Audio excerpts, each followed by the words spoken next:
Hi guys, this is Sadik from .in.com. In this video, we'll show you how to flash the latest GenesisOS ROM Android 16 base on any Android phone. So please take a backup of all the phone's data and then let's get started.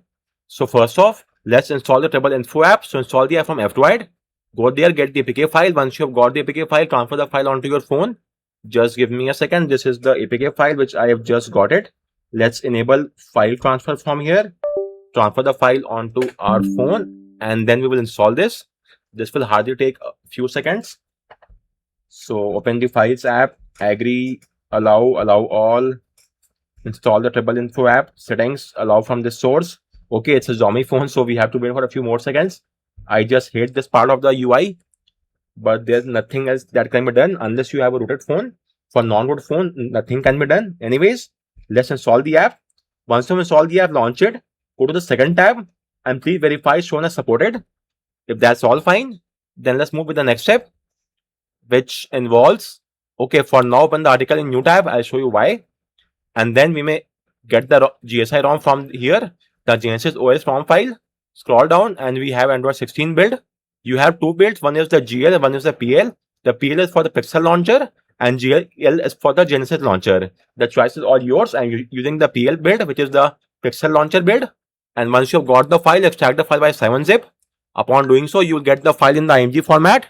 Let me show you. This is the IMG exit. Do a right click, show more options, then 7-zip, extract to OS, and then you will get the file. This is the GSI ROM which will flash onto our phone. So once you have got it, your next course of action is to get the Android SDK from my article. The SDK link is over here. Let me show you. Extract them onto PC. Upon doing so, you will get a few files. Something like this. Once you've done the extraction, enable OEM unlocking and USB debugging. OEM unlocking is required to unlock the phone's bootloader and debugging is required for ADB command. So let's first enable both the toggles onto our phone. For that, go to settings, about phone, type on OS version 7 times, then go back, additional settings, dev options, and from there, enable OEM unlocking as well as USB debugging. When that is done, let's first verify the debugging connection. Okay, let me first close all of these. Now type in CMD in the edit bar of platform tools folder, hit the enter key, then type in the command of ADB devices, verify you are having an ID. If that's all fine, now you have to unlock the phone's bootloader. Depending on the phone, the steps are somewhat different. I have an article for all the phones. So open this article. For the Nothing, the Pixel and the OnePlus, in all these three OEMs, you have to simply use the command of forward flashing unlock. For all the other phones, the steps are somewhat different. You may have a look at my article. For the Xiaomi phones, it's a Python script to bypass the Xiaomi unlocking things. Then for the Samsung, you have to boot the phone to download mode till One UI 7 or 8. Then for the Realme in-depth test APK, for the Moto phone, you have to get an OEM unlock code. Then use the code in the fastboot mode and get the job done. So please unlock the phone's bootloader.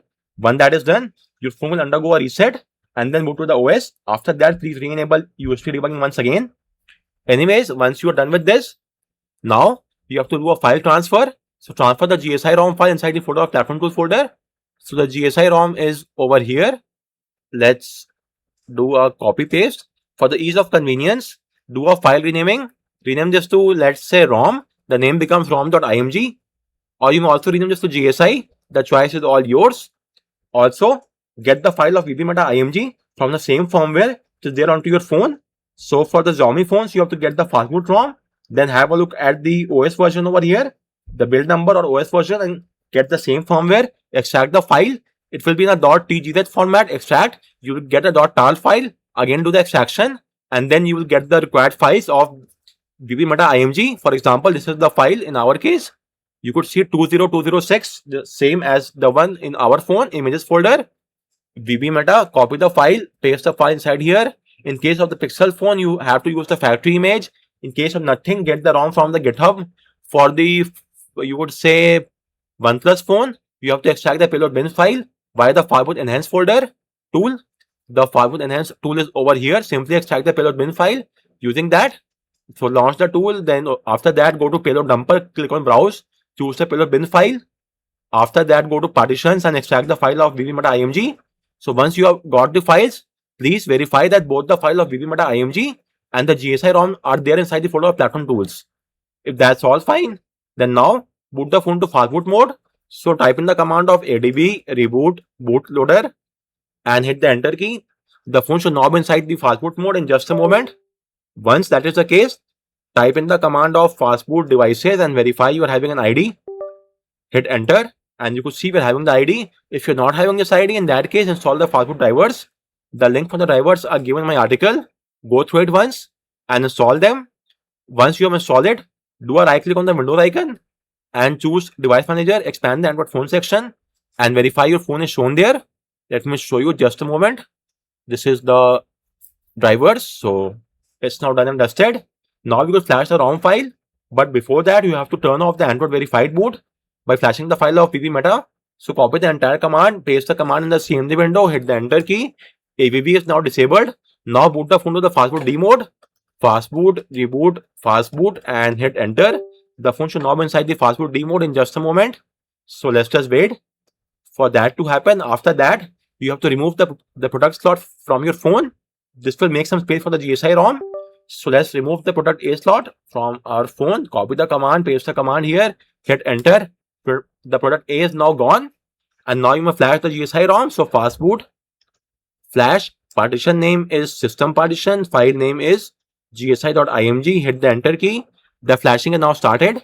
This will take a few seconds. So let's just wait. If you're having any issue with regard to the file space, there's not enough space for on your phone. In that case, also remove the B slot. So use the exact same command, just replace A with B, and then once again try flashing the ROM file.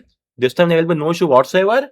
With that said, let's just wait now for the file to be transferred and flash onto our phone. So guys, the file is about to be flashed in just a moment. When that is done, now let's do a phone formatting. The command is fastboot space -w, hit the enter key. Formatting is now done. Now just type in the command of fastboot reboot, hit enter, and the phone should now be inside the OS. But this is a newly flashed OS, so the first booting up will take up some time, around 15-20 seconds at the very least. With that said, let's just keep a track on the boot logo or the boot animation, which should be here anytime soon. So let's at least see that, which will mean that we have flashed the ROM file successfully, and it should now appear the GenesisOS, and you could see we have got the boot animation. So this means the flashing went fine. Now it might take a little bit longer for it to boot up. So let's just wait. So guys, the booting up is now complete. We have the new UI, the QPR2 base. Let's skip this for now. Choose the English language. Skip this as well. Set up offline. If you want, you may connect to Wi-Fi, link your Google account and restore all the app data as well, but that will take ages.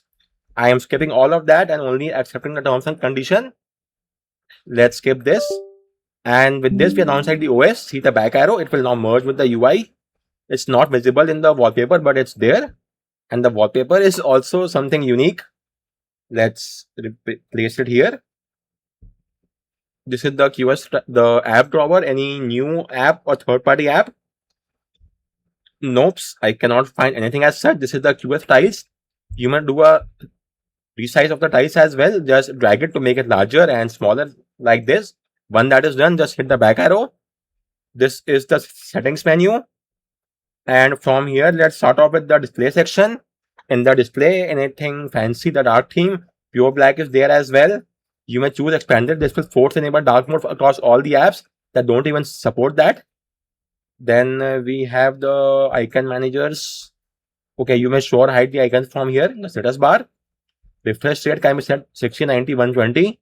120 will lead to more battery drainage, but that's fine for me. Tap to wake and tap to sleep. Tap to wake, tap to sleep is working. The wallpaper and style section is here. So in the lock screen, you may change the clock styles. Let's say this one. Change the color of the clock as well if required. Make it more darker or lighter from here. Then you could also change the size, smaller or larger. Let's keep large only. Hit the apply button. You may add the shortcuts. Let's say DND, left hand side, right hand side. I would like the camera. Hit the apply button. Once done, in the home screen, you may change the colors, the theme from here. This looks nice. Or you may also choose any other color from here. Switch to the light theme or back to the dark mode. So for now, let's choose this one. Hit the apply button and theming is now done. Icon shape, 7-sided cookies is the one which I use, which is not possible as of now. It's just not opening. Maybe a UI issue. The layout. Okay, there is some issue with this. Let me close it. wallpaper and style once again. And now I guess this should open icons. Yes, now it's fine. You could see it's changed. Google Chrome icon looks something great. I did not notice that. Okay, over here it's not shown that. But in this icon, you could see it's something unique. The Chrome icon. Anyways, you could also enable the themed icons if required or turn that off. Hit the apply button. Layout is the small 5x5, which I choose always. Hit apply. When that is done, let's now go back. Then apart from that, what all is remaining? So this is now complete. Wallpaper style is done as well. In the system section, gestures, any fancy double tap, power button, one-handed mode, quick torch by. Okay, when the screen is off, long pressing the power button is the. Try to take a screenshot. This I use quite a lot, and it's working as well. Partial screenshot is also there. Great. You may install the update from here or via the ADB mode, the fastboot D mode. Sorry, the choice is all yours. Okay, we have spoofing as well. This is great. Please manage the PIF from here. First and foremost, go online and make sure to fetch the pixel beta from here, the latest one. Always fetch from there. Don't use the canary build. And or if you want, you may also import your own file from here, the PIF config file. But it's easier way to simply get the file from here. Okay, the spoofing is also there for Google Photos, giving you unlimited storage. Great. For the tricky store, you may import the keybox file from here. Currently, okay, you may get the keybox file from my articles comment section. Just drop in the request over here. I will share the file via email, or you may flash our keybox module if you have obtained root. The keybox file which I am currently having, let me verify it once. If it's still there or if it has been revoked, just give me a moment.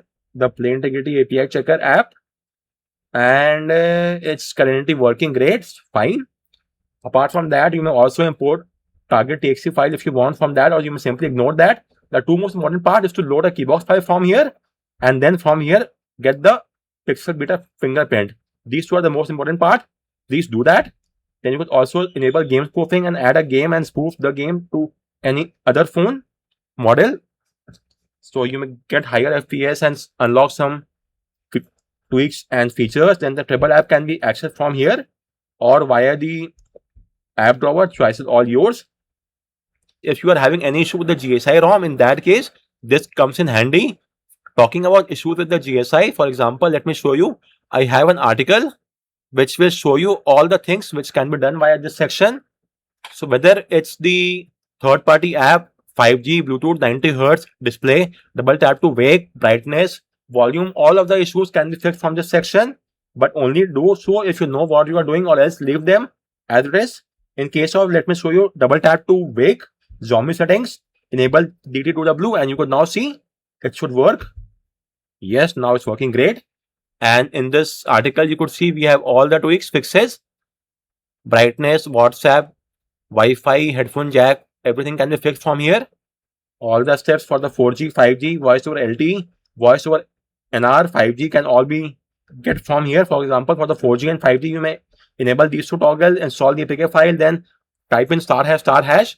Then I guess it's 4636, something like that is given in my article, ###, and then from there choose the voice over LTE from the drop down menu. This will fix the 4G issue. You could have a look at all the tweaks in my article and then get the job done from here. Okay, it's 4636. Anyways, let's go back. It's a clean stock UI experience with just the required features, and we also have a spoofing, which is a must for me. So I guess, guys, that's just about it. In the home settings, anything fancy at a glance is there. Add app icons, sorry, to the home screen is there. So this is a great ROM, not many tweaks as opposed to CR Droid or EvoX ROM, but it gets the job done with ease and has all the required features. With that said, if you have any query with regard to any of the steps, let me know in the comment section, and thank you for watching the video.